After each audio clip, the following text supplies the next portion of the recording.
Hello guys, welcome back. तो चलिए आज हम आगे बढ़ते हैं। कैजुअली हमारा कंप्लीट हो चुका है, काफ़ी सारे क्वेश्चंस हमने कर लिए कैजुअली से, बहुत आसान से क्वेश्चन।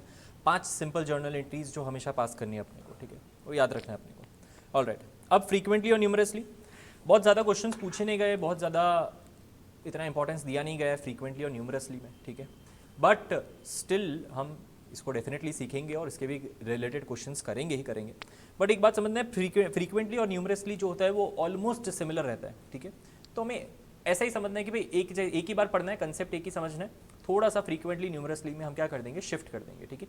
बाकी फ्रीक्वेंटली हो या न्यूमरसली हो, ऑलमोस्ट कंसेप्ट जो बेस कंसेप्ट है वो सेम रहेगा, ठीक है। क्या है देखिए, फ्रीक्वेंटली मैंने कहा था कि सेल और रिटर्न जर्नल एक प्रिपेयर किया जाता है, ठीक है, जिसमें 4 मेन कॉलम्स होते हैं। अब ये जो जर्नल्स होते हैं ना, ये क्या होते हैं, एक तरह के जैसे एक रजिस्टर जैसा मेंटेन कर लिया। So it's not part of the books of accounts कि यार तुम्हें ये सब्सिडरी बुक्स और ये जर्नल एंट्रीज और लेजर पोस्टिंग और ये सब करना ही है, नहीं। ये खाली क्या है, एक रजिस्टर हमारे पास है और उस बुक में हम ऐसे नोट करते जाते हैं, ठीक है। अब ये कैसा होता है, शीट कैसा होता है, मैं तुम्हें इसका एक एग्जाम्पल देता हूँ, ठीक है।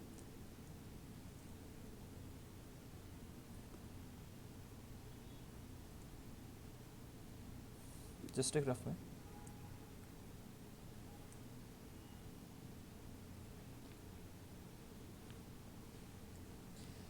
यहाँ पे हम 4 कॉलम्स में, जैसे हमने यहाँ पे बात करी थी, ये goods Saint on approval, goods accepted, goods rejected और बैलेंस, ठीक है, ऐसे 4 कॉलम्स बनाएंगे। वैसे ही यहाँ पे गुड्स सेंट, उसमें से एक्सेप्टेड कितने हुए। अब तुम्हें ध्यान हो तो हम वैसे भी वो कैजुअली वाले में भी क्या करते हैं सर, टोटल गुड्स में से हम उसको 3 पार्ट में डिवाइड करते हैं, कितना एक्सेप्ट हो चुका है, कितना रिजेक्ट हो चुका है, कितना अभी भी पेंडिंग अप्रूवल है। वैसे ही एक्सेप्टेड, रिजेक्टेड या रिटर्न या जो लिखना है वो, और बैलेंस जो अभी भी जिसका पेंडिंग अप्रूवल है, ठीक है। इसके अंदर ऐसे तो कंप्लीट में तो पूरा डेट और सब कुछ आता है, बट इसके अंदर हम किस तरह से करेंगे सर, पूरा पर्टिकुलर्स लिखेंगे, भाई किसको हमने ये गुड सेंड करे थे और कितने अमाउंट का, कितने अमाउंट का। इसी तरह से particulars amount, particulars amount, particulars amount, ऐसा फिल करेंगे, ठीक है। अब लेट्स से फॉर एग्जांपल तुमने सेंड किया हुआ XYZ ABC को, और गुड्स हमने सेंड किया 10,000 के, 20,000 के, 30,000, 5,000, 15,000 और 30,000, ठीक है। इतने गुड्स हमने सेंड किए, तो जितनों को भेज दिया उसको सबको गुड्स सेंट में डाल देंगे, ठीक है। अच्छा, इसमें से एक्सेप्ट कितना हुआ, एक्सेप्ट कितना हुआ, let's say for example question में लिखा हुआ है भाई वाई ए और सी ने एक्सेप्ट कर दिया, ठीक है, वाई ए और सी ने एक्सेप्ट कर दिया, तो वाई ने 20,000 का एक्सेप्ट किया, ए ने 5,000 का और सी ने 30,000 का, ओके, इतना एक्सेप्ट कर दिया, ठीक है। और let's say for example x और जेड का बोला हुआ है कि इन लोगों ने रिजेक्ट कर दिया, तो रिजेक्ट वाले कॉलम में डाल देंगे कि भाई एक्स ने रिजेक्ट कर दिया तो 10,000 रिजेक्ट वाले कॉलम में, जेड में डाल दिया भाई 30,000, जेड ने रिजेक्ट कर दिया तो 30,000 रिजेक्ट वाले कॉलम में। और बचता बी है, उसका पेंडिंग अप्रूवल बोला हुआ है, क्वेश्चन में ऐसा बोला हुआ है कि बचता जो बी है उसका पेंडिंग अप्रूवल है, तो हम बी का क्या कर देंगे, पेंडिंग अप्रूवल लिख देंगे यहाँ पे लास्ट में बैलेंस के कॉलम के अंदर, और बैलेंस के कॉलम में लिखेंगे 15,000 रुपीज़। यानी ये जितने टोटल्स गुड्स सेंड किए ना उसको मैं डिवाइड कर दूंगा बिटवीन एक्सेप्टेड, रिजेक्टेड और बैलेंस। अब सर अकाउंटिंग किस तरह से करनी है, रजिस्टर तो मेंटेन कर दिया, अकाउंटिंग किस तरह से करनी है, अकाउंटिंग किस तरह से करनी है ना। यहाँ पे जैसे हमने कैजुअली में देखा था ना, कैजुअली में कैसा होता है, हमने सर जितने गुड्स सेंड करें ना सबको सेल्स की तरह मान लेते हैं, फिर जो रिजेक्ट हुए उसको रिवर्स करते हैं, जो बैलेंस हो गया उसको रिवर्स करते हैं, फिर इन्वेंट्री में ऐड करते हैं, वो सब, ठीक है। यहाँ पे वो क्या बोलता है कि भाई ये रजिस्टर बनाओ और इनमें से जितने एक्सेप्ट हुए ना, ये जितना पोर्शन एक्सेप्ट हुआ ना, सिर्फ उतने पोर्शन को सेल्स अकाउंट की तरह ट्रीट करो, यानी उतने पोर्शन को सेल्स अकाउंट में डालो, बाकी को किसी को भी सेल्स अकाउंट में डालने की जरूरत नहीं है, कुछ डालने की जरूरत नहीं है, सिर्फ सेल्स अकाउंट में, यानी एक्चुअल अकाउंट के अंदर, एक्चुअल अकाउंट जो हमारा एक्चुअल अकाउंट होता है, एक्चुअल लेजर होता है, ठीक है। These are all memorandum books, ठीक है, ये सब क्या है, मेमोरेंडम बुक्स है, ठीक है। इसी के साथ साथ एक मेमोरेंडम अकाउंट भी बनाऊंगा, पर एक्चुअल अकाउंट में ट्रांसफर होने वाला सिर्फ एक ही चीज रहेगा, विच इज गुड्स एक्सेप्टेड, ठीक है, गुड्स एक्सेप्टेड। टोटल कितने गुड्स एक्सेप्ट हुए सर टोटल 55,000 रुपीज़ के गुड्स एक्सेप्ट हुए ना, तो 55,000 रुपीज़ में सेल्स अकाउंट में डाल दूंगा, which is my actual ledger, ठीक है। अच्छा, इसके साथ साथ हमारा एक सेल और रिटर्न का अकाउंट बनता है, सेल और रिटर्न का एक अकाउंट बनता है, ठीक है। और इसके अंदर ये जैसे हम ये पूरा ये अपने पूरा एक चार्ट बनाते हैं, ठीक है, एक टेबल जैसा बनाते हैं, इस टेबल को हम अकाउंट्स फॉर्म के अंदर डाल देंगे, ठीक है। इसके अंदर क्या डालेंगे सेल और रिटर्न अकाउंट के अंदर जितनों को हमने गुड्स सेंड किए ना, ये टोटल जितनों को हमने गुड्स सेंड किए, ये टोटल का टोटल हम क्या कर देंगे, सेल और रिटर्न अकाउंट में क्रेडिट कर देंगे। जैसे सेल अकाउंट में करते हैं ना, जैसे सेल अकाउंट में करते हैं वैसे सेल और रिटर्न अकाउंट में क्रेडिट कर देंगे। ठीक है, एंट्री क्या पास करेंगे, एंट्री हम पास करेंगे debtors account, debtors account debit to sale और return account, debtor account debit to sale और रिटर्न अकाउंट, जितना टोटल गुड्स मैंने सेंड किया उतना। तो यानी मैंने टोटल कितना गुड्स सेंड किया सर 10,000 प्लस 20,000 प्लस 30,000 60 और यहाँ पे हमारा हो गया 80 और 1,10,000 रुपीज़ के गुड्स मैंने टोटल सेंड करे। तो मैं टोटल एंट्री पास कर दूंगा sir, XYZ ABC account debit to sale और रिटर्न अकाउंट, टोटल कितना है 1,10,000। ठीक है, तो ये सेल और रिटर्न अकाउंट में आ जाएगा बाय सन्ड्री डेटर्स। ठीक है, bye sundry debtors, bye sundry debtors this is 1,10,000। अब तुम्हें याद हो तो कैजुअली में अपने कैसे करते थे कि सर ये हमने जैसे टोटल 1,10,000 सेल किया ना, इसको 3 भाग में डिवाइड कर देते थे, कितना एक्सेप्ट हुआ, कितना रिजेक्ट हुआ और कितना बैलेंस हमारा बच चुका है। ठीक है, तो यहाँ पे देखो कितना एक्सेप्ट हुआ, 55,000 रुपीज़ एक्सेप्ट हो गया ना, 55,000 रुपीज़ एक्सेप्ट हो गया, और कितना रिजेक्ट हो गया सर 40,000 रुपीज़ रिजेक्ट हो गया, और कितना पेंडिंग है 15,000 रुपीज़। ठीक है, तो 55,000, 40,000 और 15,000 ऐसे 3 में डिवाइड करते। यूजुअली कैजुअली में भी अपने ऐसा कैलकुलेशन किया, यहाँ पे भी ऐसे ही करो, बहुत सिंपल है, बहुत सिंपल। ठीक है, बहुत सिंपल। यहाँ पे क्या किया सर 1,10,000 है ना, ये सेल और रिटर्न अकाउंट में मैंने क्रेडिट कर दिया बाय सन्ड्री डेटर्स करके 1,10,000 रुपीज़। ठीक है, 1,10,000 रुपीज़ मैंने ये यहाँ पे क्रेडिट कर दिया। ठीक है, जस्ट ऑलराइट। अब क्या करो, इनमें से इस पूरे 1,10,000 में से 3 भाग में इसको डिवाइड कर दो। अच्छा, कितना 55,000 एक्सेप्ट हो गया ना, यानी वो मेरा एक्चुअल सेल्स माना जाएगा, तो इसको सेल्स अकाउंट यानी जो एक्चुअल अकाउंट है उसमें ट्रांसफर कर दो। तो to sales account 55,000। See understand this thing कि ये जो हम बना रहे हैं ना सेल और रिटर्न जो जर्नल है, ये जर्नल है, और ये जो सेल और रिटर्न का लेजर अकाउंट है, ये सब मेमोरेंडम अकाउंट्स है, टेम्पररी अकाउंट्स है। टेम्पररी अकाउंट्स मतलब क्या है सर, एक जैसे कैसे यू नो एग्जाम में तुम लोग फाइनल कैलकुलेशन जब अपनी मेन शीट में करते हो तो कैसे एग्जाम पेपर के पीछे हम वो रफ नोट बनाते हैं, वैसा बस वैसा। तो ये एक मेमोरेंडम अकाउंट जैसा है, टेम्पररी अकाउंट है सर, शुरू होगा बस टेम्पररी बेसिस के लिए बनेगा। ठीक है, तो यहाँ पे मैंने बनाया भाई सन्ड्री डेटर्स 1,10,000 रुपीज़, उसमें से सेल्स में मैंने ट्रांसफर कर दिया 55,000 रुपीज़, सेल्स में मैंने ट्रांसफर कर दिया 55,000 रुपीज़। अच्छा, इसमें से 40,000 रिजेक्ट हो चुके हैं, तो 40,000 को मैं ट्रांसफर कर दूंगा to return account, to return account 40,000 rupees, और जो 15,000 बच जाएंगे ना, तो उसका बैलेंस में क्या कर दूंगा, कैरी फॉरवर्ड कर दूंगा। तो बैलेंस कैरी डाउन 15,000 रुपया, बस सिंपल हो गई अकाउंटिंग, दैट्स इट। तो यहाँ पे भी बहुत सिंपल है। द ओनली थिंग इज कि हम एक जर्नल जैसा बनाते हैं यहाँ पे, ठीक है, जर्नल जैसा बनाते हैं, और एक मेमोरेंडम अकाउंट बनाते हैं विच इज सेल और रिटर्न अकाउंट, जिसके अंदर हम टोटल यहाँ पे ट्रांसफर करते हैं जितना भी हमने सेल किया, और उसमें से एक्चुअल सेल्स हमारी जो रहती है ना, एक्चुअल सेल्स विच इज 55,000 वही सेल्स अकाउंट में जाती है। बाकी ये सब जो है वो मेमोरेंडम अकाउंट है, सब सेल और रिटर्न अकाउंट है, रिटर्न अकाउंट है, जो बैलेंस कैरी डाउन होता है सेल और रिटर्न अकाउंट का, because all these are memorandum accounts. हमारे एक्चुअल बुक्स ऑफ अकाउंट्स में दिखने वाली, बुक्स ऑफ अकाउंट्स में यानी मेरे बैलेंस शीट या P&L में दिखने वाला एक ही अकाउंट है which is sales account. Clear है ये चीज़, ठीक है। ये बाकी के जितने भी अकाउंट्स है वो सब बैलेंस शीट में दिखते नहीं है। तो मैं 55,000 को ही सेल्स मान सकता हूँ बिकॉज उतने ही गुड्स मेरे एक्सेप्ट हुए हुए, इसलिए मैंने उसको सेल्स अकाउंट में ट्रांसफर कर दिया। क्लियर है, सिंपल है। क्या करना है अपने को, सर सेल और रिटर्न जर्नल बनाएंगे, गुड्स सेंट में सारे गुड्स लिखेंगे, जितने एक्सेप्ट हुए वो गुड्स एक्सेप्टेड में डाल देंगे, रिजेक्ट हुए रिजेक्टेड में डाल देंगे, बैलेंस हुए बैलेंस में डाल देंगे। ठीक है, एक एंट्री पास करेंगे sundry debtors account debit to sale और रिटर्न अकाउंट। तो सेल और रिटर्न एक मेमोरेंडम अकाउंट बनाएंगे, ठीक है, उसमें सन्ड्री डेटर्स को क्या कर देंगे, क्रेडिट कर देंगे, और फिर उसको 3 भाग में डेबिट कर देंगे, 3 भाग में डेबिट कर देंगे। एक जो एक्सेप्ट हो चुका है वो सेल्स अकाउंट में जाएगा, जो रिजेक्ट हो चुका है वो रिटर्न अकाउंट में जाएगा, और जो बच चुका है यानी जिसका भी अप्रूवल बाकी है वो टू बैलेंस कैरीड डाउन। समझ में आ रही है अकाउंटिंग? क्लियर है, बस सिंपल इतना ही है। अच्छा सर, अभी ये तो बात हो गई हमारी, ये बात हो गई हमारी फ्रीक्वेंटली में, ठीक है, जहाँ पे हमें क्या बनाना है, 4 मेन कॉलम्स में एक जर्नल बनानी है और उसके बाद एक मेमोरेंडम अकाउंट बनाना है, दैट इज सेल और रिटर्न अकाउंट। ठीक है, अच्छा फ्रीक्वेंटली के अलावा यहाँ पे अब न्यूमरसली आ गया। न्यूमरसली में क्या बनाना है, यहाँ पे क्या लिखा हुआ है, यहाँ पे भी ये देखो क्या लिखा हुआ है यहाँ पे, ट्रीटेड एज मेमोरेंडम बुक्स। दो बुक्स है, सेल और रिटर्न डे बुक और सेल और रिटर्न लेजर। हम दो चीज़ बनाते हैं, सेल और रिटर्न डे बुक और सेल और return ledger, and they are treated as memorandum books, मतलब टेम्पररी बुक्स, ठीक है।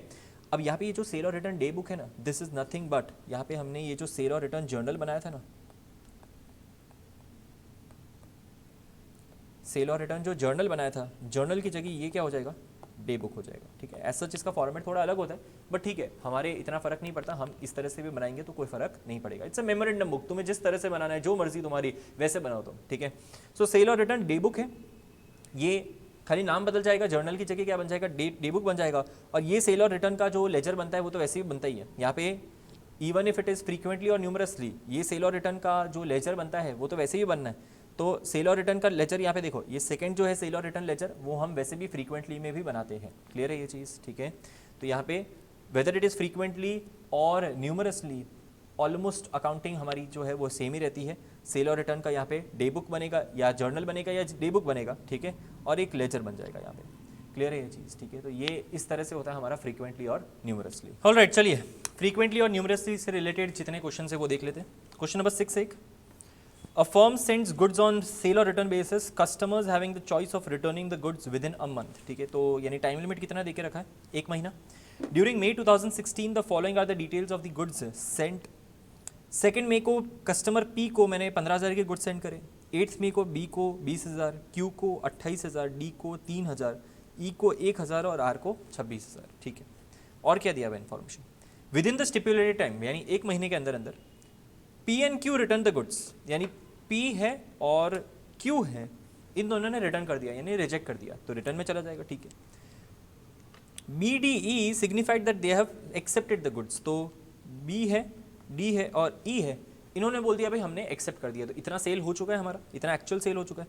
और जो F है, R है, उसके बारे में कोई इन्फॉर्मेशन नहीं दिया हुआ है, R है उसको कोई इन्फॉर्मेशन नहीं दिया है, तो R जो है वो हमारा जो है वो बैलेंस बच जाता है, ठीक है। और वैसे भी हमारा टाइम लिमिट एक्सपायर हुआ नहीं है, क्योंकि R को मैंने सेल किया था 27 मई को, तो 1 महीने बाद यानी 31 मई, एज ऑन मतलब जिस जो डेट दी है यहाँ पे उस दिन पे हमारा एक्सपायर नहीं हुआ, तो ये हमारा बैलेंस बच जाएगा, ठीक है।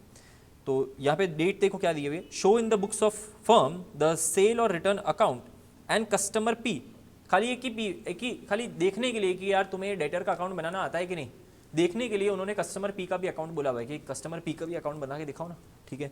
तो सेल और रिटर्न का अकाउंट और एक कस्टमर P का अकाउंट, जो डेटर का अकाउंट अपने लेजर बनाना है वो, ठीक है।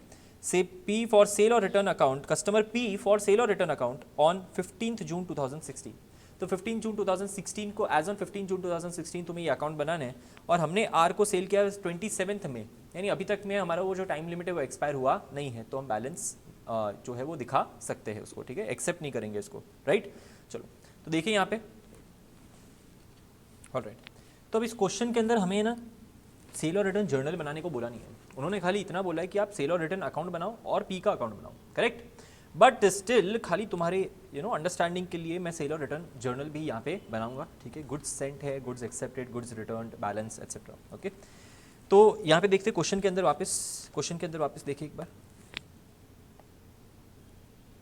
इतनों को सेल किया हुआ है P B Q D E और R, ठीक है, और इतना सेल किया हुआ है, ये सारी चीज़ें हम गुड्स सेंट में नोट कर देंगे, ठीक है। तो यहाँ पे गुड्स सेंट में नोट कर देते हैं इसको। सबसे पहले P को सेल किया हुआ है, कितने का, 15,000 का, बुक्स में देखिए अपने B को सेंड किया हुआ है 20,000 रुपीज़ का, Q को सेंड किया हुआ है 28,000 रुपीज़ का, D को सेंड किया हुआ है 3,000, E को सेंड किया है 1,000 और R को सेंड किया हुआ है 26,000 का, ठीक है। इतना सेंड कर दिया, टोटल मिला के कितना हुआ यहाँ पे 15 + 20, ये सब टोटल मिला के होता है मेरे हिसाब से ऑलमोस्ट 93,000 का गुड्स सेंड किया हुआ। अच्छा, इसमें से बोला हुआ है सबसे पहले कि P और Q ने रिटर्न कर दिया, P और Q ने रिटर्न कर दिया, तो P और Q का रिटर्न में डाल देते हैं। तो P ने कितना रिटर्न कर दिया, P ने टोटल 15,000 रुपीज़ का उसको सेंड किया था, 15,000 रिटर्न कर दिया। Q ने कितना रिटर्न किया, 28,000, ठीक है। तो 15,000 + 28,000 टोटल मिला के 43,000 इतना रिटर्न हो गया, ओके, ऑलराइट। अच्छा एक्सेप्ट कितने ने किया था सर? बी ने, डी ने और ई ने, इतनों ने एक्सेप्ट कर दिया। तो बी, डी और ई का लिख देते हैं। बी ने एक्सेप्ट किया 20,000 रुपीज़ के गुड्स, डी ने एक्सेप्ट किया 3,000 रुपीज़ के गुड्स और ई ने 1,000 रुपीज़ का। टोटल मिला के 24,000। बचा कौन सर? आर। बचा कौन? आर। आर को यहाँ पे लिख देंगे, आर बच गया सर 26,000 रुपीज़ का बैलेंस, ठीक है। और टोटल भी कितना है? 26,000। क्लियर ये चीज़, ठीक है। बहुत सिंपल सा है यहाँ पे। सबसे पहले सेल और रिटर्न अकाउंट में किस तरह से अकाउंटिंग करनी है ये देख लो, ठीक है। पी अकाउंट तो बहुत छोटा सा है, बहुत सिंपल सा है। पी अकाउंट कुछ ज़्यादा खास नहीं है। सेल और रिटर्न अकाउंट में समझ लो जितना भी टोटल तुमने सेल और रिटर्न पे गुड्स भेजे थे ना, ये सब जैसे तुम नॉर्मली कैसे अपने एंट्री पास करते हैं, debtor account debit to sales account होता है ना, तो यहाँ पे सेल्स अकाउंट की जगह क्या कर देंगे हम? सेल्स अकाउंट की जगह सेल और रिटर्न अकाउंट कर देंगे, ठीक है। पर ये सन्ड्री डेटर्स होंगे, ठीक है, टेम्पररी है, इसलिए सन्ड्री डेटर्स, बहुत सारे डेटर्स होते हैं जो टेम्पररी बेसिस पे बहुत ज़्यादा मैटर नहीं करते, ठीक है। तो सन्ड्री डेटर्स यहाँ पे एंट्री पास करेंगे बाय सन्ड्री डेटर्स अकाउंट। अपने मॉड्यूल में सन्ड्रीज करके है, इसलिए हम थोड़ा सन्ड्री डेटर्स करके यूज़ करेंगे। मॉड्यूल की थोड़ी बहुत लैंग्वेज यूज़ करनी है अपने को। सो टोटल कितना है? 93,000।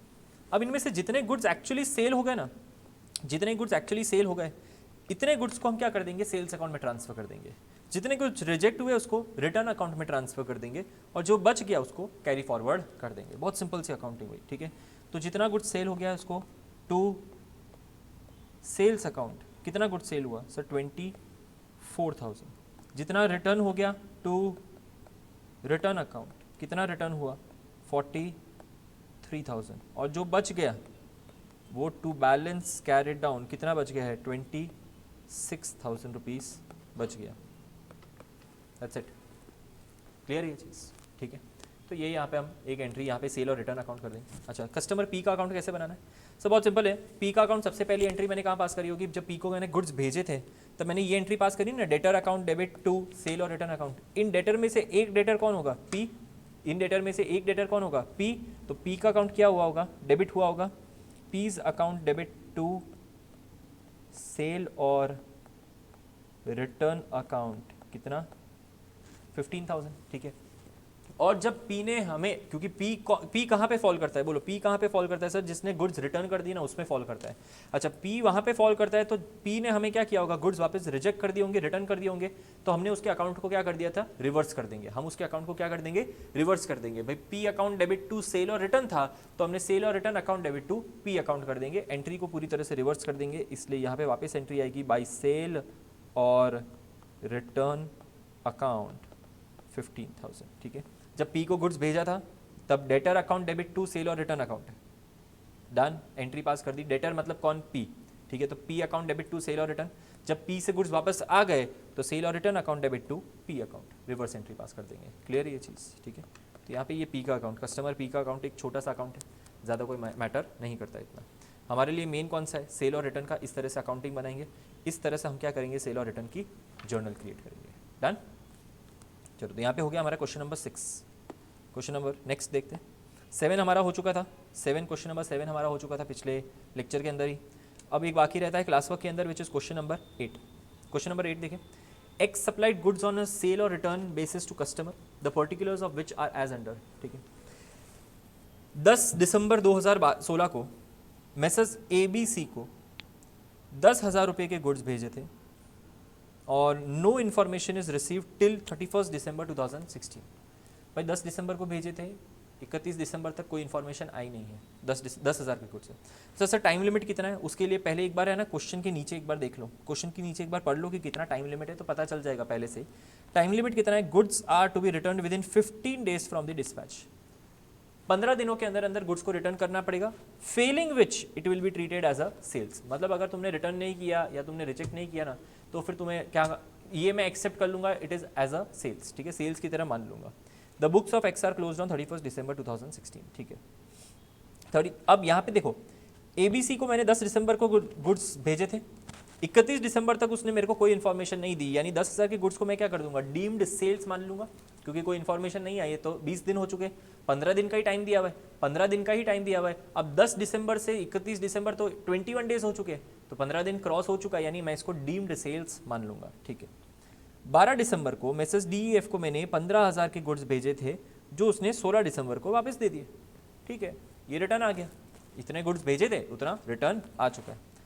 15 दिसंबर को मैसेज GHI को मैंने 12,000 के गुड्स भेजे थे, और उसने क्या किया, goods worth ₹2,000 were returned on, यहाँ पे मिसप्रिंट है, इट इज एक्चुअली 20 दिसंबर 2016। ठीक है, 20 दिसंबर 2016 को उसने क्या कर दिया, रिटर्न कर दिया। ऑलराइट, सो गुड्स वर्थ ₹2,000 वर रिटर्न। अब 12,000 के गुड्स भेजे थे, उसमें से 2,000 उसने रिटर्न कर दिए, यानी बाकी के 10,000 क्या सर, बाकी के 10,000 का कुछ लिखा नहीं है, यानी मैं यही समझूंगा कि अभी तक या तो उसका कोई इन्फॉर्मेशन नहीं आया या उसने एक्सेप्ट कर लिया। ठीक है, अब कोई फर्क नहीं पड़ता सर, 15 दिसंबर से लेके 31 दिसंबर में 15 दिन जा चुके सर, 15 दिन का टाइम जो है पीरियड वो एक्सपायर हो चुका है, 30th दिसंबर को ही एक्सपायर हो चुका है। 31 दिसंबर को जब हम बुक्स ऑफ अकाउंट्स बना रहे हैं ना, तो बाकी के 10,000 को हम यही मानेंगे कि ये सेल हो चुका है, क्योंकि उसने खाली 2,000 के गुड्स क्या किए, रिटर्न किए हैं। ठीक है, फिर नेक्स्ट, अच्छा ये यहाँ चला गया एक्चुअली, यहाँ चला गया। ठीक है, 28 दिसंबर, फिर 28 दिसंबर 2016 को मैंने मैसेज DEF को 16,000 रुपीज़ के गुड्स भेजे थे, and goods were retained on 24 December 2016। Goods retained मतलब गुड्स उसने अपने पास रख लिए। DEF बोलता है अरे बहुत अच्छे गुड्स है, चलो हम अपने पास रख लिए। रिटेन्ड मतलब एक्सेप्टेड। ठीक है, रिटेन्ड मतलब एक्सेप्टेड, कि गुड्स उसने एक्सेप्ट कर लिया, अपने पास रख लिया 24 दिसंबर को, तो ये हमारा सेल हो गया। 25 दिसंबर को मैसेज ABC को मैंने गुड्स भेजे थे 11,000 रुपये के, और यहाँ पे लिखा है goods retained on 28 December 2016 again, यानी उसने एक्सेप्ट कर लिए। और लास्ट में 30 दिसंबर 2016 में मैसेज GHI है 13,000, no information till 31 December 2016। Sir कोई इन्फॉर्मेशन नहीं है तो एक्सेप्ट कर ले कि सेल्स है, नहीं, 15 दिन का टाइम पीरियड दिया हुआ है, और हमने ये सेल्स किया था 30 दिसंबर 2016। अभी तक वो 15 दिन का टाइम पीरियड एक्सपायर हुआ नहीं है एज ऑन 31 दिसंबर, तो इस सेल्स को मेरे को क्या करना पड़ेगा, रिवर्स करना पड़ेगा, या तो बैलेंस कैरी फॉरवर्ड होगा, क्योंकि अब ये रिवर्स वाला सिस्टम नहीं आएगा, अब हमारा क्या आएगा, बैलेंस कैरी फॉरवर्ड वाला आएगा, क्योंकि हमारा न्यूमरसली और फ्रीक्वेंटली वाला सिस्टम चलता है। ठीक है, तो यहाँ पे क्या दिया हुआ है, goods are to be return within 15 days from dispatch, failing which it will be treated as a sales. Books of accounts of X are closed on 31 December 2016। Prepare the following accounts in the books of X. अब ये following accounts के बाद है ना, ये account क्या बनाने वो तो लिखे ही नहीं है, वो मिसप्रिंट हो चुका है, एक्चुअली है क्वेश्चन में फॉलोइंग अकाउंट। चलो ऐड कर लो क्वेश्चन के अंदर, फॉलोइंग अकाउंट्स बनाओ। एक तो बनाओ सेल और रिटर्न डे बुक, क्या बनाऊं, सेल और रिटर्न डे बुक, और दूसरा बनाओ सेल और रिटर्न लेजर। सेल और रिटर्न लेजर, यानी सेल और रिटर्न डे बुक और सेल और रिटर्न का लेजर, दो चीज़ बनाओ। ठीक है, यानी हमारा ये कहाँ पे आता है सर, ये जो वो न्यूमरसली वाला था ना, न्यूमरसली वाला उसके अंदर। अब मैंने कहा था इसका भी कोई लॉजिक कोई डिफरेंट नहीं है, वो फ्रीक्वेंटली वाला जैसा हमने वो डे बुक बनाया था वैसा, और उसमें से हम सेल और रिटर्न का क्या बना देंगे, लेजर बना देंगे। ठीक है, ऑलराइट, क्लास का क्वेश्चन नंबर देखो 8, सेल और रिटर्न डे बुक बनेगा। ठीक है, वही सिंपल वाले वही वाला फॉर्मेट, पर खाली नाम बदल जाएगा, जर्नल की जगह डे बुक आ जाएगा, और यहाँ नीचे एक सेल और रिटर्न का लेजर अकाउंट बनेगा। लेजर अकाउंट का भी फॉर्मेट वही रहेगा। ठीक है, अच्छा यहाँ पे देखो कितनी मेहनत से मैंने वापस पूरा बनाया है, देखो गुड्स सेंड, गुड्स एक्सेप्टेड, पूरा वापस बनाया। खैर एक और भी बात मैं तुम लोगों को बता दूँ, यहाँ पे जैसे मैंने ये पर्टी लिखा है, अमाउंट लिखा है, यहाँ पे जितने भी शॉर्ट फॉर्म यूज़ करें ना, मैं यूज़ कर सकता हूँ, पर तुम लोग एग्जाम के अंदर यूज़ नहीं कर सकते। एग्जाम्स में एब्रीवेशंस, शॉर्ट फॉर्म्स अलाउड नहीं है। ठीक है, एक्सेप्ट कुछ जाने पहचाने जो शॉर्ट फॉर्म्स रहते हैं, जैसे ये अकाउंट, तो account is a short form which is allowed. ठीक है, तो कहीं तुम्हें ध्यान हो या ना हो, ठीक है, पर ये मैं वापस तुम्हें बता दूँ, कहीं पे भी एब्रीवेशंस मत यूज़ करना, वरना मार्क्स कट जाएंगे। ठीक है, तो डोंट यूज़ AMT, अमाउंट पूरा लिखना है, पर्टी भी मत लिखना, पर्टिकुलर्स लिखना पूरा, और पी करके भी मत छोड़ना। कुछ बच्चे तो ऐसे होते हैं, ये पी किया फिर ऐसे करके लंबी लाइन खींच देते हैं, ये पी करके लंबी line, this is not allowed. Okay, marks cut जाएंगे। प्रेजेंटेशन ऑल्सो मैटर्स अकाउंट्स के अंदर, सिर्फ आंसर्स तो लाने ही है, बट थोड़ा थोड़ा ध्यान प्रेजेंटेशन पे रखना। एब्रीवेशंस अलाउड नहीं है, शॉर्ट फॉर्म्स अलाउड नहीं है। राइट, ऑलराइट, चलो देखिए सबसे पहले इन्फॉर्मेशन क्या दिया हुआ है। तो सबसे पहले हम गुड्स सेंड जिसको किया था ना हमने, गुड्स सेंड, चलो ठीक है एक काम करते हैं, पहले एक एक करके करते हैं। सबसे पहले ABC ABC जो है इसको 10,000 रुपीज़ के हमने गुड्स सेंड किए थे। ABC है, इसको 10,000 रुपीज़ के गुड्स सेंड करे थे और उसने अभी तक कोई इंटीमेशन दिया नहीं है 31 दिसंबर तक, तो इसको हम डीम्ड एक्सेप्ट कर लेंगे क्योंकि 15 दिन जा चुके हैं। तो ABC को हम डाल देंगे गुड्स एक्सेप्टेड के अंदर 10,000, ठीक है। पहले पूरा डे बुक बनाएंगे, उसके बाद सीधा अकाउंट बनाएंगे, ठीक है। अच्छा, नेक्स्ट DEF है, तो DEF को हमने सर 15,000 के गुड्स भेजे थे, ठीक है। 15,000 के गुड्स भेजे थे, जो DEF ने क्या कर दिया, रिटर्न कर दिया था 16 दिसंबर में आई गेस, ठीक है। DEF ने रिटर्न कर दिया 15,000 रुपीज़ के गुड्स, ओके। फिर GHI आता है, जिसको सर हमने 12,000 के गुड्स क्या किए थे, भेजे थे। टोटल 12,000 के गुड्स भेजे थे, उसमें से उसने GHI ने क्या किया था, 2,000 के गुड्स रिटर्न कर दिए थे। 2,000 के गुड्स रिटर्न कर दिए थे, पर बाकी के जो गुड्स है GHI ने, बाकी के जो गुड्स है 10,000 के गुड्स, उसका कुछ इंटीमेशन नहीं दिया। यानी हम यही मानेंगे कि सर उसने वो एक्सेप्ट कर लिया है, क्योंकि टाइम पीरियड भी एक्सपायर हो चुका है, तो यही मानेंगे कि उसने एक्सेप्ट कर लिया। ऑलराइट, फिर आता है वापस DEF। DEF को भाई 16,000 के गुड्स भेजे थे, DEF ने रिटेन कर दिया था, यानी उसने एक्सेप्टेंस जता दिया था अपना कि हाँ भैया एक्सेप्टेड है, तो DEF में 16,000 एक्सेप्टेड में डाल देते। ABC अगेन उसने एक्सेप्ट कर दिया था, 11,000 के गुड्स भेजे थे, तो ABC को एक्सेप्टेड के कॉलम में डाल देंगे, ठीक है। सेंट के कॉलम में सब आएंगे, फिर धीरे धीरे डिवाइड हो जाएंगे एक्सेप्टेड, रिटर्न या बैलेंस में, ठीक है। और फाइनली बचता है GHI। GHI को 13,000 के गुड्स भेजे थे, जिसका अभी तक उसका कोई इंटीमेशन आया नहीं था, क्योंकि हमने भेजे ही 30 दिसंबर को थे, तो ऑब्वियसली वो बैलेंस में चला जाएगा। GHI जो है वो बैलेंस में 13,000, ठीक है। टोटल करेंगे हर एक का,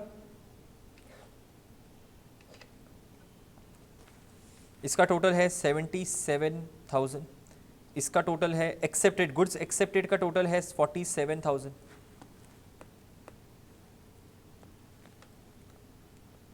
गुड्स एक्सेप्टेड का टोटल 47,000, 17,000 है गुड्स रिटर्न का टोटल, 15,000 प्लस 2,000, और 13,000 है ये जो गुड्स हमारे बैलेंस बच चुके, ठीक है। अब सेल और रिटर्न लेजर अकाउंट में क्या बोला था मैंने, जितने भी गुड्स भेजे थे ना, जितने भी गुड्स भेजे थे, ये सब के सब एंट्री क्या कर दो, क्रेडिट साइड कर दो। जैसे डेटर्स टू सेल्स करते हो, वैसे डेटर्स टू सेल्स रिटर्न कर दो bye sundry debtors account. Bye sundry debtors account कितना, 77,000, ठीक है। अच्छा, इसमें से जितना एक्सेप्ट हुआ उसको सेल्स अकाउंट में ट्रांसफर कर दो, जितना रिटर्न हुआ उसको रिटर्न अकाउंट में ट्रांसफर कर दो, और जितना बैलेंस में है उतना उसको बैलेंस कैरी फॉरवर्ड कर दो। बहुत सिंपल सा है। टू सेल्स अकाउंट कितना एक्सेप्ट हुआ, 47,000। फिर टू रिटर्न्स अकाउंट कितना, 17,000, और to balance carry down 13,000। Clear है ये चीज़, ठीक है। बस इसमें 3 भाग में डिवाइड कर दिया, सिंपल, ठीक है। बहुत छोटा सा सम है, ठीक है, पर 4-5 मार्क्स में पूछा जाता है, ठीक है। 5 मार्क्स में ऑलमोस्ट आता है ये। और ये सेल और रिटर्न डे बुक है और सेल और रिटर्न लेजर अकाउंट, ठीक है। और इसी के साथ हमारा क्लास वर्क कंप्लीट हुआ। अब हमारे कुछ MCQs बाकी, वो MCQs एक बार देख लेते हैं और फिर होमवर्क के क्वेश्चंस, ओके। ऑलराइट, चलो मल्टीपल चॉइस क्वेश्चंस में पहला वाला, when a large number of articles are sent frequently on a sale और रिटर्न बेसिस। फ्रीक्वेंटली वाला अगर भेजा जाता है तो it is necessary to maintain what, a sale journal, goods return journal या सेल और रिटर्न जर्नल। तो हमारा आंसर है इसमें C, it is necessary to maintain a sale और रिटर्न जर्नल, ठीक है। सेल और रिटर्न जर्नल को मेंटेन करना ज़रूरी है, ठीक है। तो ये सेल और रिटर्न जर्नल होता है फ्रीक्वेंटली बेसिस पे। नेक्स्ट, सेल और return day book and sale और return ledger are known as memorandum books, ठीक है। ये हमने थियोरी में, मैंने एकदम स्टार्टिंग में पढ़ाया था तुम्हें कि सेल और रिटर्न डे बुक और रिटर्न, और अभी भी वापस रिवाइज करवाया था कि सेल और रिटर्न डे बुक और सेल और रिटर्न लेजर जो है वो मेमोरेंडम बुक्स है, ठीक है। Next, A sent some goods costing 3,500 at a profit of 25% on sale.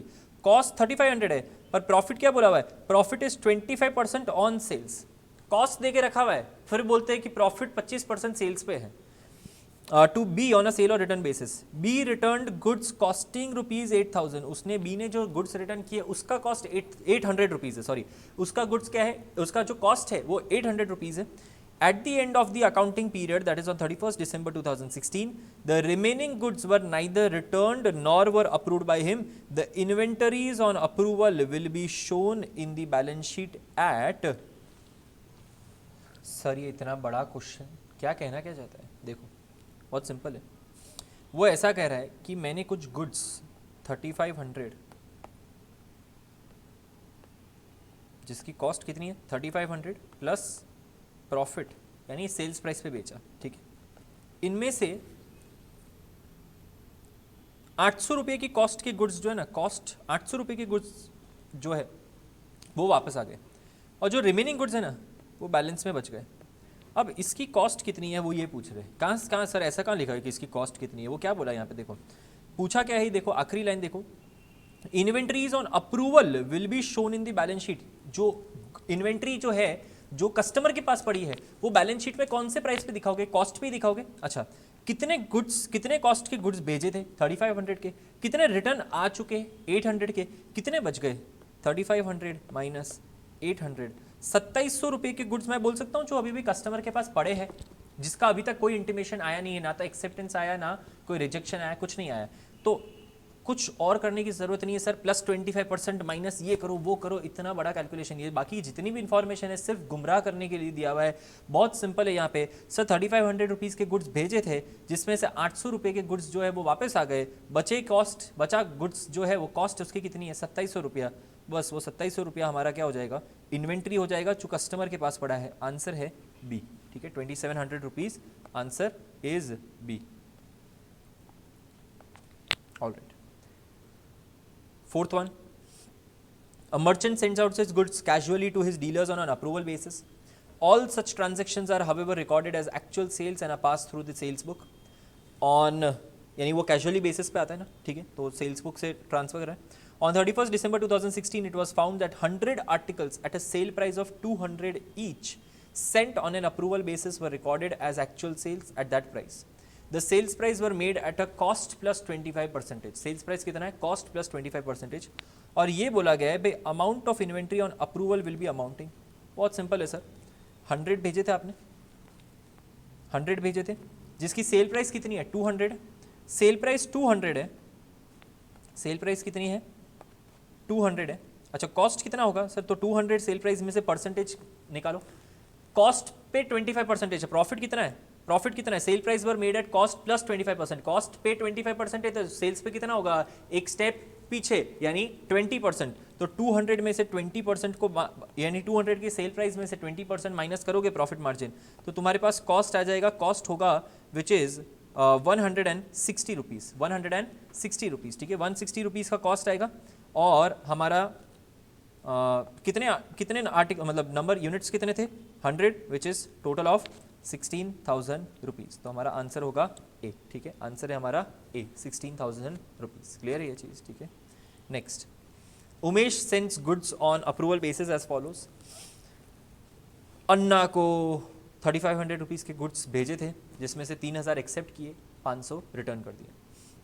बाबू को, बाबू भैया वाला बाबू, हाँ, 2800 रुपये के गुड्स भेजे थे जिसमें से 2800 उसने एक्सेप्ट कर लिया। चंद्रा को 3680 के गुड्स भेजे थे, 3680 के गुड्स उसने रिटर्न कर दिए। और देसाई को 1260 के गुड्स भेजे थे, 1000 एक्सेप्ट करे, 260 रुपीज़ का क्या किया, 260 रुपीज़ का उसने गुड्स रिटर्न कर दिया। अब क्या लिखा हुआ है? Inventories of goods Saint on approval basis on 31st January will be. Sir कैसे हो सकता है? इन्वेंट्रीज ऑन गुड्स यानी कितना इन्वेंट्री कस्टमर के पास अभी भी पड़ा है?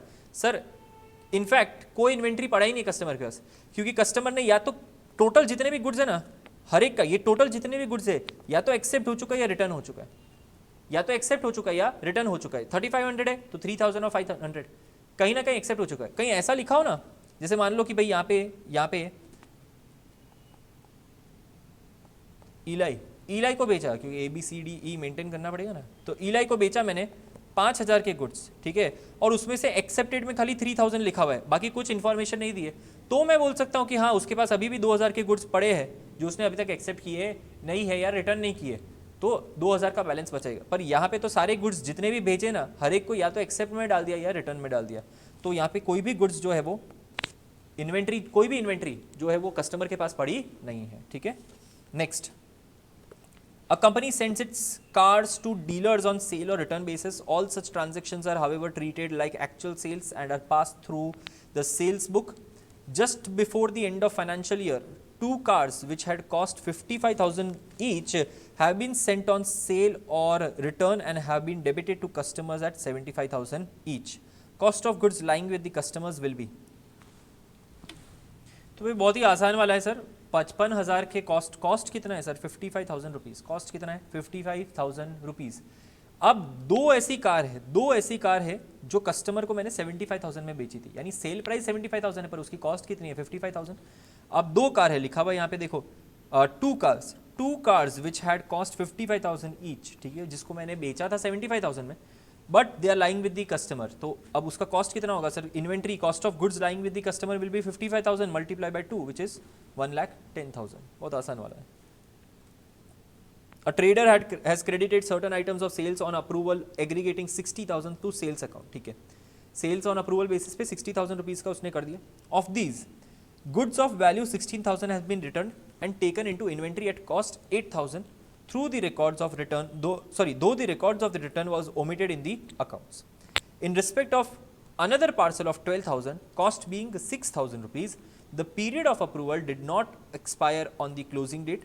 Cost of goods lying with the customer should be, again भाई बहुत सिंपल सा है, ये जो स्टार्टिंग में दिया है सब एकदम कंफ्यूज करने के लिए, गुमराह करने के लिए। उन्होंने ऐसा कहा 60,000 का टोटल गुड्स भेजे थे, जिसमें से 16,000 उसने रिटर्न कर दिया और उसको taken into inventory at cost 8,000 rupees, ठीक है। वो दो the record of return was omitted और वो सब तो कोई मतलब नहीं बनता, ठीक है, उसका कोई सेंस नहीं है। ओके, खाली इतना लिखा, in respect of another parcel of 12,000 cost being 6,000 the period of approval did not expire on the closing date. यानी मैं ऐसा बोल सकता हूँ बाकी सब का पीरियड एक्सपायर हो चुका है, क्योंकि उन्होंने स्पेसिफिकली लिखा है कि खाली ये जो 12,000 वाला है ना, जिसका कॉस्ट 6,000 है, उसका पीरियड ऑफ अप्रूवल एक्सपायर हुआ नहीं है। अब बोला हुआ है cost of goods lying with the customer should be, तो ऑब्वियसली आंसर है कि आंसर होगा 6,000, सी 6,000, बिकॉज 12,000 में से 12,000 का जो बाकी है उसमें उसका कॉस्ट कितना है? 6,000 रुपीज़, ठीक है। नेक्स्ट, अंडर सेल और ऑन रिटर्न और approval basis the ownership of goods is passed only when the retailer gives his approval or if the goods are not retained within specified period. So answer होगा हमारा सी। Sir अगर retailer ने अपने approval दे दी यानी cell हो चुका है, तो यानी ओनरशिप ट्रांसफर हो गई, और अगर गुड्स रिटर्न नहीं किए स्पेसिफिक टाइम के अंदर तो टाइम एक्सपायर हो चुका है, यानी मैं डीम्ड सेल्स मान लूंगा इसको, ठीक है। Under sale on return or approval basis, when transactions are few, the seller while sending the goods treats them as, अच्छा फ्यू ट्रांजेक्शन्स होते, कम ट्रांजेक्शन्स होते, तो कैजुअली वाला मेथड यूज करना होता है। कैजुअली में हम भले ही हम सेल और रिटर्न पे भेजते हैं, भले ही ओनरशिप ट्रांसफर नहीं हुई, स्टिल हम उसको एक ऑर्डिनरी सेल्स की तरह ट्रीट करते हैं, ठीक है। सो यहाँ पे लिखा हुआ है an ordinary sale but no entry is passed in the books. नहीं सर, एंट्री पास करी जाती है ताकि हम भूल ना जाए, ठीक है, यही मकसद था कि भूल ना जाए। So an ordinary sales and entry for normal sales is passed in the books, ठीक है। तो यहाँ पे हम उसको ऑर्डिनरी सेल्स की तरह ट्रीट करते हैं और entry for normal sales is passed in the books. Clear है ये चीज़, ठीक है। और आखिरी वाला, अंडर सेल और रिटर्न और approval basis when transactions are few and the seller at the end of the accounting year reverses the sales entry, ठीक है, reverses the sales entry, what will be the accounting treatment of goods returned by the customer on a subsequent date? Goods returned by the customer on the subsequent date, फिर no entry will be passed for such return of the goods, या entry for return of the goods is passed by the seller, या only the inventories accounts will be adjusted. अच्छा, interesting सा question, क्या बोला भाई? देखो एक example के साथ बोलता हूँ। लेट्स से फॉर एग्जांपल तुमने 25th ऑफ मार्च को 1,000 रुपीज़ के गुड्स सेंड करें, ठीक है। 31st ऑफ मार्च को उसका कोई इंटीमेशन आया नहीं है, तो तुम ऑब्वियसली बात है इसको अगर तुमने इसका सेल्स की तरह ट्रीट कर दिया, ठीक है, क्योंकि 1,000 रुपये के गुड्स भेजे सेल्स की तरह ट्रीट कर दिया, तो 31st मार्च को क्या कर दिया तुमने? उसको रिवर्स कर दिया और उसको क्या कर दिया? इन्वेंट्री के अंदर इंक्लूड भी कर दिया, इन्वेंट्री में इंक्लूड कर दिया। अब मान लो कि 2 अप्रैल को गुड्स वो रिटर्न कर देता है, क्वेश्चन में ये पूछा है कि सब्सिक्वेंट डेट पे मतलब 31 मार्च के बाद 2 अप्रैल को वो गुड्स रिटर्न कर देता है, तो रिटर्न करने की क्या एंट्री पास करोगे? सर तो कोई एंट्री पास करेंगे ही नहीं। क्यों?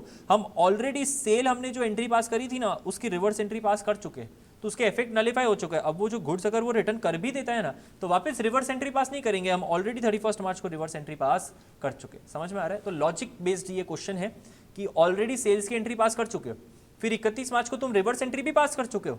अच्छा, बाद में अगर उसने रिटर्न किया तो वापस रिवर्स एंट्री पास करोगे? रिटर्न करने पे क्या एंट्री पास करते? रिवर्स एंट्री पास करते ना, तो क्या वापस एंट्री पास करोगे? नहीं सर, ऑलरेडी हम 31 मार्च को रिवर्स एंट्री पास कर चुके हैं, इसलिए हमारा आंसर आएगा no entry will be passed for such return of goods. ठीक है, तो यहाँ पे ये वापस एक बार क्वेश्चन देख लो भाई, ट्रांजेक्शन अगर कम होते हैं तो seller at the end of the accounting year reverses the sales entry, reverse कर देता है। अब बाद में अगर वो रिटर्न कर भी देता है तो क्या वापस थोड़ी रिवर्स एंट्री पास करेंगे? हम क्या करेंगे? No entry will be passed for such return of goods. Clear ये चीज? ठीक है, तो ये क्वेश्चन नंबर 10 यहाँ पे तुम्हारा MCQ खत्म हुआ। ऑलराइट गाइस, चलिए होमवर्क नंबर 1 करते हैं। होमवर्क नंबर 1 में देखो, question number 1, CE sends goods to its customers on sale or return. The following transactions took place during 2017. September 15 में, अरे कहाँ जा रहे हो? September 15 में sent goods to customer on sale or return basis at cost plus 33%, 1 lakh रुपए की cell value है। ठीक है, 1 लाख रुपए की सेल वैल्यू है और कौन से बेसिस पे? Cost plus 33 1/3%। ठीक है, अक्टूबर 20 को goods return by customer 40,000 rupees है। ठीक है, नवंबर 25 को रिसीव्ड लेटर्स ऑफ अप्रूवल यानी accepted, goods accepted by the customer 40,000 है। और दिसंबर 31 को goods with customer awaiting approval, अभी तक अप्रूवल आया नहीं है। ठीक है, अभी तक अप्रूवल आया नहीं है। Now CE records sale or return transaction as ordinary sales. You are required to pass the necessary journal entries in the books of CE, assuming that accounting year closes on 31st December 2017. ठीक है, अब ये 20,000 जो awaiting approval वाला है, देखो बहुत simple सा क्वेश्चन है। टोटल 1 लाख के गुड्स भेजे थे जिसमें से 40,000 एक्सेप्ट हो गए, 40,000 रिजेक्ट हो चुके, 20,000 के अभी भी बैलेंस पेंडिंग है, यानी अप्रूवल पेंडिंग है। हम यही अज्यूम करेंगे कि टाइम लिमिट अभी तक एक्सपायर हुई नहीं है, बिकॉज दिसंबर 31 को अभी तक मतलब गुड्स विद कस्टमर है विच इज़ अवेटिंग अप्रूवल, वही हम अज्यूम करेंगे कि इसकी अभी तक टाइम लिमिट एक्सपायर नहीं हुई है। ठीक है, ऑल राइट, तो इसकी एंट्रीज करनी है pass, you have to pass necessary journal entries. तो नेसेसरी जर्नल एंट्रीज देख लेते हैं। होमवर्क नंबर 1 का क्वेश्चन नंबर 1 बहुत सिंपल सा है सर, हमेशा की तरह टोटल गुड्स कितने के? 1 लाख रुपए के, 3 भागों में डिवाइड कर देंगे सर। उसमें से 40,000 के गुड्स जो है वो एक्सेप्ट हो चुके हैं, 40,000 के गुड्स जो है वो रिजेक्ट हो चुके हैं, और 20,000 के गुड्स जो है वो 20,000 के गुड्स जो है वो पेंडिंग अप्रूवल है, पेंडिंग अप्रूवल। ठीक है, अच्छा ये जो पेंडिंग अप्रूवल है इसका कॉस्ट कितना है? कॉस्ट कितना है sir? Goods were sent on cost plus 33 1/3%। Cost पे अगर 33 1/3% है तो सेल्स पे कितना? एक स्टेप पीछे आओ, 25%। ठीक है, तो 20,000 माइनस 25% विच इज 15,000 का इसका क्या होगा? कॉस्ट आएगा। ठीक है, एंट्रीज वही हमेशा की तरह जो पास करते हो वही एंट्रीज पास करो। सबसे पहले एंट्री सेल करते हो, उसकी एंट्री क्या पास करते हो? Debtors account debit to sales account which is 1 lakh rupees. Second entry क्या पास करते हो सर? जिसमें से एक्सेप्ट हो चुकी है, 40,000 के गुड्स एक्सेप्ट हो चुके हैं। बोलो एक्सेप्टेंस की कोई एंट्री पास करनी होती है? नहीं sir, no entry for goods accepted. Third sir 40,000 के गुड्स रिजेक्ट हो चुके हैं, रिटर्न हो चुके हैं, यानी हम उसकी रिवर्स एंट्री पास कर दें। यस, रिवर्स एंट्री पास कर देते। Sales account debit to debtors account 40,000 rupees. Fourth, अब सर 20,000 के गुड्स अभी भी कस्टमर के पास पड़े, क्या मैं उसको सेल्स की तरह ट्रीट कर सकता हूँ? नहीं कर सकता, रिवर्स करना पड़ेगा। यस, ठीक है, तो रिवर्स करना पड़ेगा। फिर से हम एंट्री पास करेंगे, sales account debit to debtors account 20,000, और इसको हमारे इन्वेंट्री के अंदर इंक्लूड करना पड़ेगा। इसको हमारी इन्वेंट्री के अंदर इंक्लूड करना पड़ेगा, ठीक है। जो इन्वेंट्री कस्टमर के पास पड़ी है इसको हमारे इन्वेंट्री के अंदर इंक्लूड करना पड़ेगा। कॉस्ट पे इंक्लूड करेंगे, एंट्री पास करूंगा inventory with customer account debit to trading account, और इन्वेंट्री की कॉस्ट कितनी है 15,000। हमेशा इन्वेंट्री किस पे रिकॉर्ड की जाएगी, कॉस्ट पे, विच इज 15,000, ठीक है। तो बेसिक सा क्वेश्चन है, होमवर्क नंबर 1 का क्वेश्चन नंबर 1, एकदम बेसिक सा आसान सा क्वेश्चन, ठीक है। ऑलराइट, क्वेश्चन नंबर 2 पे जाते हैं। S Limited sends out goods to dealers on sale or return. All such transactions are however treated by S Limited as actual sales, treated as actual sales, मतलब वही casually वाला, and are passed through the day book. Just before the end of the accounting year, on 31st December 2017, end of the accounting year कब है 31st December 2017, 200 such goods have been sent to dealer at 250 each. 200 goods 200 units भेजे 250 each, ठीक है, और जिसकी cost थी 200 each, ठीक है, ऑन सेल और return and debited to his account of these goods on 31st December 2005, ऑन 31st December, it's actually 31st December 2017, ठीक है, डेट में गड़बड़ हो गई। 31st December 2017 50 वर रिटर्न, ठीक है, 50 रिटर्न हो चुके, 70 यूनिट्स को बेच दिया गया, यानी एक्सेप्ट हो चुके, तभी तो वो बेचेगा आगे, अगर उसने आगे बेच दिया यानी उसने एक्सेप्ट कर लिया, ठीक है। And for the other goods date of return has not yet expired, ठीक है, for the other goods date of return has not yet expired, ठीक है। तो यहाँ पे बहुत सिंपल है, क्वेश्चन एकदम सिंपल है।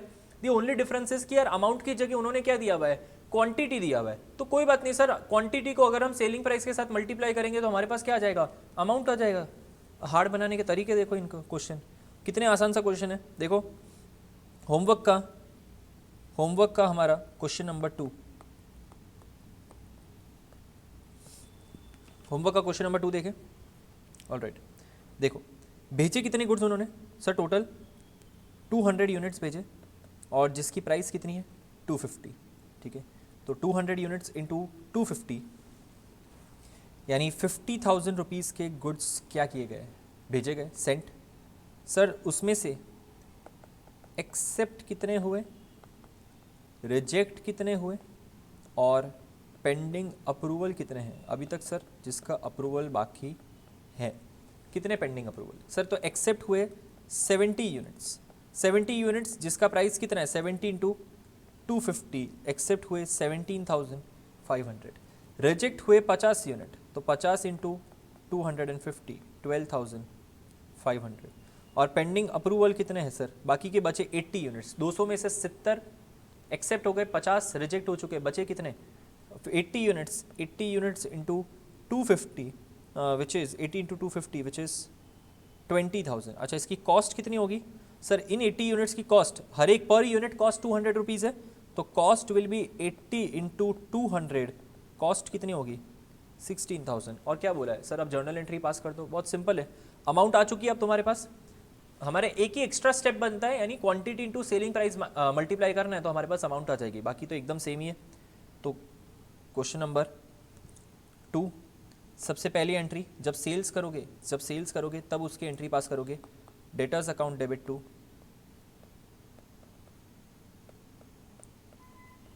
सेल्स अकाउंट, ठीक है, कितना 50,000 रुपीज़। सेकेंड सर, जितना एक्सेप्ट हो चुका है 17,500 के गुड्स जो एक्सेप्ट हो चुके हैं उसकी कोई एंट्री पास नहीं करेंगे, so no entry for goods accepted. तीसरी, जितना रिटर्न हो चुका है उसके रिवर्स एंट्री पास कर देंगे, तो रिटर्न की reverse entry sales account debit to debtors account, reverse entry कितनी 12,500। फोर्थ, जितने पेंडिंग अप्रूवल है 20,000 के गुड्स है सर, मैं उसको सेल्स कंसीडर कर सकता हूँ, नहीं सेल्स कंसीडर नहीं कर सकता, तो रिवर्स कर दो, उसको रिवर्स कर दो, sales account debit to debtors account, 20,000 rupees के अभी भी कस्टमर के पास पड़े हैं, ठीक है। एंड फिफ्थ एंट्री कौन सी? सर वो जो गुड्स कस्टमर के पास पड़े वो हमें अपनी इन्वेंट्री के अंदर इंक्लूड करने पड़ेंगे, इसलिए इन्वेंट्री के अंदर इंक्लूड करने के लिए inventory with customer account debit to trading account.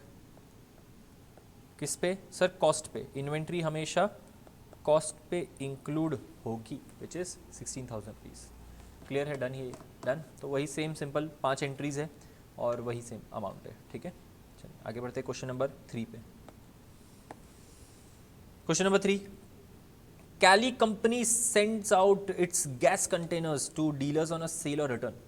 All such transactions are however treated as actual sales and passed through the day book. ठीक है, सेल्स डे बुक की बात कर रहा है वो। Just before the end of the financial year, 100 gas containers which cost them 900 each, cost 900 है, भेजा 900 पे नहीं, cost 900 है, have been sent to the dealers on sale or return and have been debited to his account at 1200 each. At 1200 each. यानी मैंने जो 100 containers भेजे थे ना, ये कितने पे भेजे? 1200 रुपीज़ पे भेजे थे, कॉस्ट उसकी 900 है। ठीक है, और यहाँ पे जो लिखा है ना has been debited to his account, मतलब क्या सर? डेटर के अकाउंट को सेल करने पे डेटर के अकाउंट को क्या करते हैं? डेबिट करते हैं। तो बस वही लिखा हुआ है, यानी सेल किया है मैंने उसको कितने? 1200 रुपये पे। ठीक है, out of this only 20 gas containers are sold at 1500 each. अब वो बोल रहा है सर जो 100 कंटेनर भेजे थे ना, उसमें से 20 कंटेनर उसने क्या कर दिया? एक्सेप्ट कर दिए, यानी मैंने एक्चुअल सेल्स तो 20 कंटेनर का ही किया। अब सर 80 कंटेनर्स का क्या करें? 80 कंटेनर्स का क्या करेंगे बताओ? 80 कंटेनर्स का क्या करेंगे सर? 80 कंटेनर्स या तो रिजेक्ट हो चुके, रिटर्न हो चुके। ठीक है, रिजेक्ट हो चुके या रिटर्न हो चुके, ऐसा कोई दिया हुआ नहीं है यहाँ पे कि 80 कंटेनर्स रिजेक्ट हो चुके, रिटर्न हो चुके, या फिर उसके पास अभी भी पड़े हैं। तो हम यही अज्यूम करेंगे कि सर 80 कंटेनर्स के बारे में अभी कोई इन्फॉर्मेशन नहीं है, 80 कंटेनर्स का इन्फॉर्मेशन नहीं है एट द ईयर एंड। समझ में आ रहा है? 20 कंटेनर्स एक्सेप्ट हो चुके हैं, पर 20 कंटेनर्स एक्सेप्ट भी कौन से प्राइस पे हुए? 1500 पे। This is very important.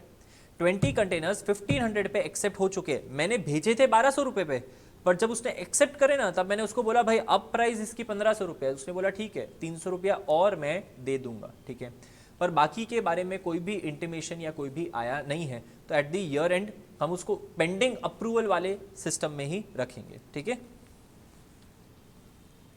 Alright, चलो एंट्री देखते हैं। होमवर्क नंबर 1 का क्वेश्चन नंबर 3।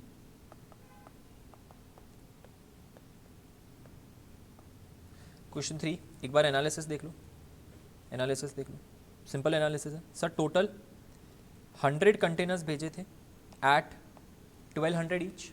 ठीक है, 900 कॉस्ट है, कॉस्ट से हमें लेना देना नहीं, अपने को किससे लेना देना? सेल प्राइस इसकी 1200 है। तो टोटल हो गया यहाँ पे 1,20,000 रुपये। ठीक है, 1,20,000 रुपीज़। इसके 2 ही पार्ट बनेंगे, 3 नहीं, 2 ही पार्ट बनेंगे। 2 पार्ट में क्या? एक 20 यूनिट्स का पार्ट, एक 20 यूनिट्स ठीक है इंटू 1200, और एक 80 यूनिट्स इंटू 1200। ठीक है, ये जो 20 यूनिट्स है ये क्या हो चुके हैं? एक्सेप्ट हो चुके हैं, और ये जो है इसके बैलेंस बाकी है, यानी पेंडिंग अप्रूवल है, क्योंकि रिजेक्शन का कुछ दिया ही नहीं है कि सर रिजेक्ट हो चुके हैं, क्या हो चुके हैं, कुछ नहीं। तो हम यही अज्यूम करेंगे कि सर अभी तक इसका अप्रूवल पेंडिंग है। Okay, all right. So 20 into 1200 total कितना हो चुका है? टोटल कितना हो चुका है? 24,000। ठीक है, और जो 12 इसको होगा 96,000। पर एक बात यहाँ पे ध्यान रखनी है कि सर जब एक्सेप्टेंस हुआ ना, एक्सेप्टेंस हुआ तब ये जो प्राइस थी इन 20 यूनिट्स की, ये 300 रुपीज़ से बढ़ गई। तो इंक्रीज इन प्राइस यहाँ पे है 20 यूनिट्स के ऊपर 300 पर यूनिट। ठीक है, यानी टोटल कितना इंक्रीज हो चुका है? 6,000 रुपीज़ का इंक्रीज हो चुका है। आउट ऑफ दिस 1,20,000 24,000 रुपीज़ के गुड्स एक्सेप्ट हो चुके हैं, 96,000 अभी भी पेंडिंग अप्रूवल है। क्लियर?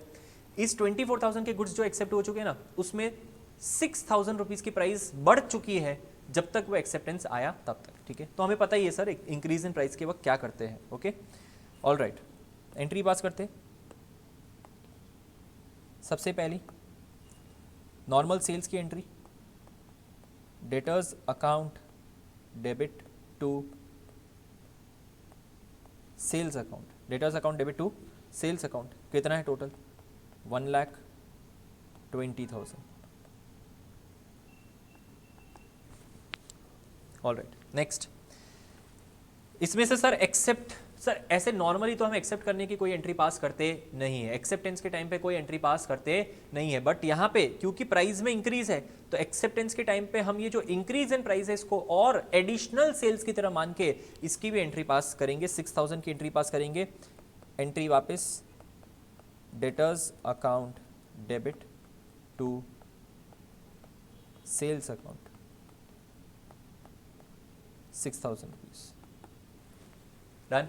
तो 6,000 रुपीज़ की हमने क्या कर दी, एंट्री पास कर दी। ऑलराइट, तीसरा सर रिजेक्शन तो कुछ आया ही नहीं है, रिजेक्शन तो कुछ आया नहीं तो उसकी कोई एंट्री आएगी नहीं, बट जितना बैलेंस बचा है दैट इज 96,000 रुपीज़ का है। यहाँ पे कितना बैलेंस बचा है, 96,000 रुपीज़ का, और 96,000 रुपीज़ का ये जो बैलेंस बचा है क्या मैं इसको सेल्स की तरह मान सकता हूँ? नहीं सर, आप इसको सेल्स की तरह नहीं मान सकते हो, रिवर्स करना ही पड़ेगा, ठीक है, रिवर्स करना ही पड़ेगा। तो रिवर्स करेंगे तो एंट्री आएगी हमारा sales account debit to debtors account which is 96,000, ठीक है, 96,000। एंड लास्टली सर ये इन्वेंट्री किसके पास पड़ी है, कस्टमर के पास है, इन्वेंट्री कस्टमर के पास है, तो हमें अपनी इन्वेंट्री के अंदर इसको इंक्लूड करना पड़ेगा, ठीक है। पर किस पे इंक्लूड करेंगे, कौन सी प्राइस पे, कॉस्ट पे करेंगे। अच्छा, इसकी कॉस्ट कितनी है सर, 96,000, ये कॉस्ट कितनी है, अच्छा कॉस्ट कितनी है सर, 80 यूनिट्स की कॉस्ट है, 900 ईच, यानी 72,000 रुपीज़ की कॉस्ट है, डन। यहाँ पे हम एंट्री पास कर देंगे inventory with customer account debit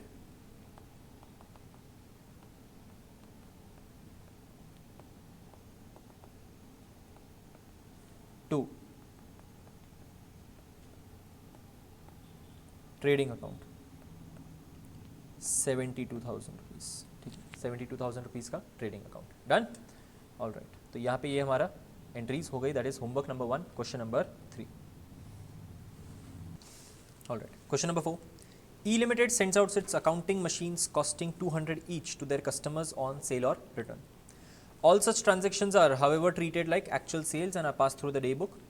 Just before the end of financial year, that is on December 24, 2017, 300 such accounting machines were sent out at an invoice price of 280 each, ठीक है। Cost कितना है, 200 each है। Just before the end of the financial year, यानी दिसंबर 24 को भेजा था, ठीक है, 31 को अकाउंटिंग ईयर खत्म होता है, दिसंबर 24 को 300 मशीन्स भेजे at 280 each, out of which only 90 accounting machines are accepted by the customer at 250 each, at 250 each। ये ध्यान में रखने वाली बात है भाई, 300 भेजे थे हमने मशीन्स एट 280, पर सामने वाले ने बोला भाई 90 अकाउंट्स ही अभी तक मैं एक्सेप्ट कर रहा हूँ, 90 अकाउंट्स एक्सेप्ट कर रहा हूँ, पर 250 के प्राइस पे एक्सेप्ट करूँगा, तो मैं तो ऑलरेडी 280 के प्राइस पे बुक कर चुका हूँ। अब वो बोल रहे हैं नहीं, मैं तो खाली 250 ही देने वाला हूँ, तो मुझे 30 रुपीज़ से क्या करना पड़ेगा, प्राइस को रिड्यूस करना पड़ेगा, यानी सेल्स को मेरे को 30 रुपीज़ से कम करना पड़ेगा, ठीक है, 30 रुपीज़ पर machine. And as to the rest no report is forthcoming, यानी वही पिछले वाले सम जैसा ही है, but the only difference is पिछले वाले में हमारी प्राइस इंक्रीज हुई थी, यहाँ पे प्राइस हमारी डिक्रीज हुई है। बाकी out of 300 machines 90 machines accept हो चुके हैं, 210 मशीन्स जो बच गए हैं उसका अभी तक पेंडिंग अप्रूवल है, यानी कोई रिपोर्ट नहीं है। सो शो दी जर्नल एंट्रीज, देखिए ज़रा, होमवर्क नंबर 1 में question number 4, out of 300 machines जिसको मैंने बेचा 280 रुपीज़ में, यानी टोटल मिला के हो गया ये मेरा 84,000 रुपीज़, ठीक है, 84,000 रुपीज़। इसमें से 90 मशीन्स इंटू 280 एक्सेप्ट हुए और 210 इंटू 280 बैलेंस बाकी रह गया, ठीक है, ये एक्सेप्ट हो गए और ये अभी बैलेंस बच गए, यानी पेंडिंग अप्रूवल है। तो 90 इंटू 280 विच इज़ 25,200 और 210 इंटू 280 जो हो गया 58,500। 25,200 के गुड्स एक्सेप्ट हो चुके हैं, 58,500 के गुड्स का मुझे कोई अता पता, मतलब अभी तक कोई अप्रूवल आया नहीं है, तो ये मैं क्या करूँगा, सेल्स में क्या कर दूंगा, रिवर्स कर दूंगा और इन्वेंट्री को इंक्लूड करूंगा अपनी इन्वेंट्री के अंदर। अच्छा, फिर भी बाकी सब भी यहाँ पे देख लेते हैं। यहाँ पे डिक्रीज इन प्राइस हुआ, डिक्रीज इन प्राइस हुआ, डिक्रीज इन प्राइस कितने से हुआ सर? 30 रुपीज़ से डिक्रीज हो गया। 280 की मशीन में बेचा था मैंने, कितने में बेचा था सर? 280। पर जब एक्सेप्ट हुआ ना तब इसकी प्राइस है ना 250 ही थी, या उसने सामने वाले ने बोला मैं 250 में ही लेने वाला हूँ। तो मेरे जो 90 मशीन है, 90 मशीन है और रिडक्शन इन प्राइस जो है 30 रुपीज़ है, यानी टोटल रिडक्शन कितने से हो गया? 2700 रुपये से क्या हो गया? मेरा सेल्स जो है मुझे रिड्यूस करना पड़ेगा। 19 टू 30 2700 रुपीज़ से मेरे को सेल्स रिड्यूस करना पड़ेगा, ठीक है। और ये यहाँ की कॉस्ट तो बहुत ही आसान है सर, कॉस्ट गिन लेते, कॉस्ट बहुत आसान है। 210 मल्टीप्लाई बाय 200, क्योंकि कॉस्ट वहाँ पे देखी ही रखी है, कॉस्ट पर मशीन 200 रुपीज़ है। 210 मशीन्स है विच इज़ 42,000 रुपीज़ हमारा इसका कॉस्ट है, ठीक है। बाकी तो आंसर ऐसे एंट्रीज करनी तो तुम्हें अब आती ही है। चलो तो लिख दे यहाँ पे। सबसे पहले सर हमने सेल्स किया तो एंट्री हम पास करेंगे debtors account debit to sales account, कितनी? 84,000 रुपीज़, 84,000 रुपीज़, ठीक है। उसमें से सर 25,200 रुपीज़ का जो गुड्स है वो एक्सेप्ट हो चुका है। ऐसे तो हम एक्सेप्टेंस में कोई एंट्री पास करते नहीं है। स्टिल सर यहाँ पे प्राइस डिक्रीज हुआ है, इसलिए हमें सेल्स को क्या करना पड़ेगा? रिवर्स करना पड़ेगा, इतनी सेल्स कम करनी पड़ेगी। तो सेल्स को कम करने के लिए सेल्स को रिवर्स करेंगे, एंट्री पास करेंगे sales account debit to debtors account, कितने से? 2700 रुपीज़ से। सर 2700 कैसे आया सर? 280 का गुड्स 250 में लिया, यानी 30 रुपीज़ से प्राइस कम हो चुका है। 90 यूनिट्स इंटू 30 रुपीज़, 2700 रुपीज़, ठीक है। बाकी के गुड्स जो है, बाकी के गुड्स यानी 210 यूनिट्स जो है वो अभी भी पेंडिंग अप्रूवल है, यानी उसको मैं सेल्स की तरह नहीं ट्रीट कर सकता, इसको रिवर्स करना पड़ेगा। एंट्री पास करूंगा sales account debit to debtor account 58,500, 58,500। और सर ये अभी ये जो मशीन है, अकाउंटिंग मशीन, किसके पास पड़ी है? कस्टमर के पास इन्वेंट्री पड़ी है, पर वो इन्वेंट्री है एक्चुअली किसकी? मेरी इन्वेंट्री है, इसलिए मैं उसको अपने बुक्स ऑफ अकाउंट्स में रिकॉर्ड करूंगा inventory with customer account debit to trading account. और इन्वेंट्री को हमेशा किस पे रिकॉर्ड करने का? कॉस्ट पे रिकॉर्ड करने का। कॉस्ट कितना है? 42,000 रुपीज़। डन, बस इतनी एंट्री तुम्हें पास करनी है, दैट्स इट, ठीक है। That's it for homework number 1। Alright, now homework number 2 RTP May 2019 में पूछा गया था, and this is the same as, यहाँ पे मैं लिख दूँ same as question 7 of class work. Class work का जो क्वेश्चन 7 था वही सेम है, ठीक है, वैसा वाला ही वही सेम क्वेश्चन है, ठीक है। तो वो अब ये होमवर्क नंबर 2 मतलब बेसिकली करने की ज़रूरत नहीं है, वो जो एक क्वेश्चन है वो करने की ज़रूरत नहीं है, ठीक है। तो ये आरटीपी मई 2019 में भी पूछा गया था, so this can be kind of an important question, right. और इसी के साथ साथ हमारा जो सेल और रिटर्न वाला जो चैप्टर है वो भी कंप्लीट होता है। Thank you.